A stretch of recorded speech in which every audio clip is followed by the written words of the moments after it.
तो सगळ्यात आधी उठल्या उठल्या मी गरम पाणी पिते आणि इट्स माय हॅबिट, खूप वर्षांची हॅबिट आहे.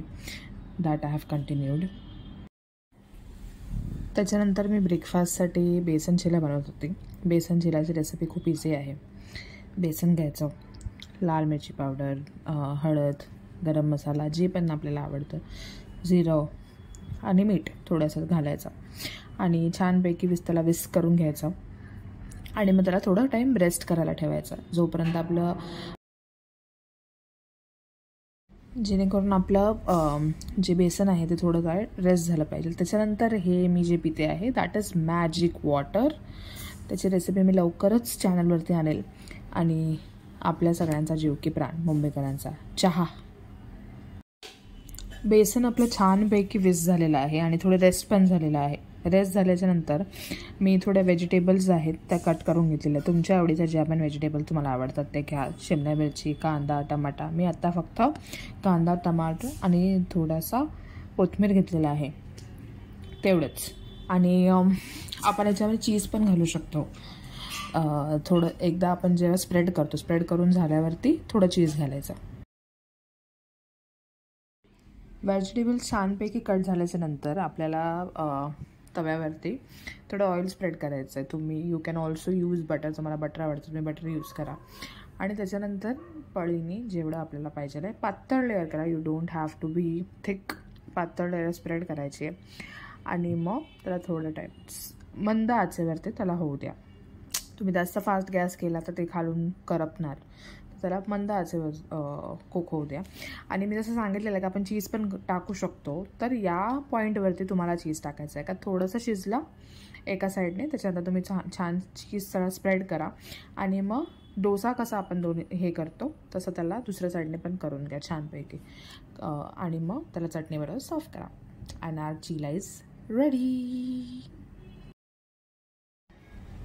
इथे तुम्ही बघाल तर मी चहामध्ये गूळ यूज करते आहे. गुळचा क्यूब आहे तो मी यूज करते.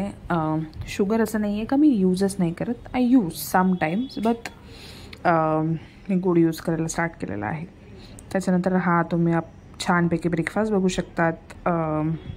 बेसन चिला आहे, चहा आहे, बनपाव आहे आणि चटणी आहे. So enjoy. या मंडळी ब्रेकफास्ट करायला. इथे मी शो ऑफ करताना enjoying my cup of T and थोडंसं नवऱ्याला त्रास देताना आपण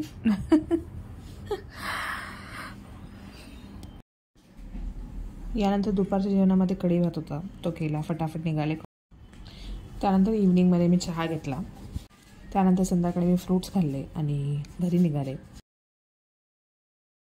so I have planned movie date घरीच. त्याच्यामध्ये सगळं छोटं मोठं स्नॅक्स मी गोळा केलं आणि हा तुम्ही सेटअप बघू शकतात. हा सुंदरसा सेटअप माझ्या नवऱ्याने केलेला आहे. Credit goes to him. आणि मी इथे तुम्हाला एन्जॉय करताना दिसेल चालेल. तर काय काय गोष्टी मी केलेल्या तुम्हाला व्हिडिओमध्ये दिसत असणार. इथे मी माझ्या नवऱ्याबरोबर ते मूवी एन्जॉय केली. एक मिरिंडा दिसेल तुम्हाला. त्याच्यानंतर मी मोमोज बनवलेले. मोमोज म्हणजे परसुमाचे मोमोज. ते मी फक्त स्टीम केले आणि काही फ्राय केलेले होते. मग छोटा मोठा इथे चटरपटर स्नॅक्स होता.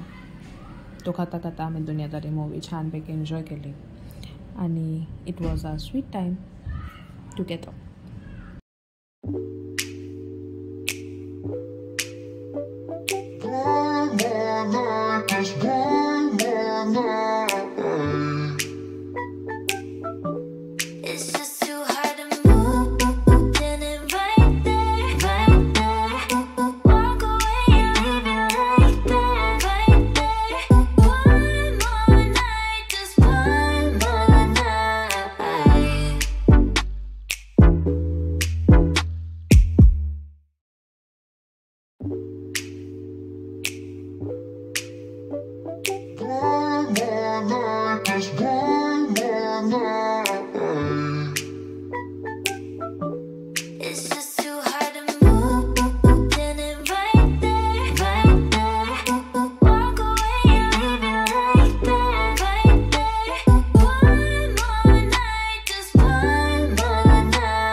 सो तुम्ही पण तुमच्या प्रियजनांबरोबर टाईम स्पेंड करा छान छान आणि make them feel special as they make you too. इथे कॉपीराईट इश्यूमुळे मी सॉन्ग शूट म्हणजे आहे शूट केलेलं ऑलरेडी पण त्याला व्हॉईस नाही दिलेला आहे. तुम्ही माझ्याच व्हॉईसमध्ये ऐका. मी आणि माझा नवरा ते सॉन्ग कंटिन्युअसली म्हणजे आम्ही गुणगुणत होतो. तर जिंदगी जिंदगी दोस्तों की दुनियादारी में हंसी मेरी जिंदगी ऐसा क्यों हुआ रे ऐसा क्या हुआ रे ला ला ला ला ला. त्याचं तुम्ही नंतर बघू शकतात. लास्ट शॉट मी टाकलेला आहे फूडचा की मी काय खाल्लं. सो आजचा व्हिडिओ जर तुम्हाला आवडला असेल तर नक्की लाईक शेअर आणि सबस्क्राईब करा. तोपर्यंत सायोनारा.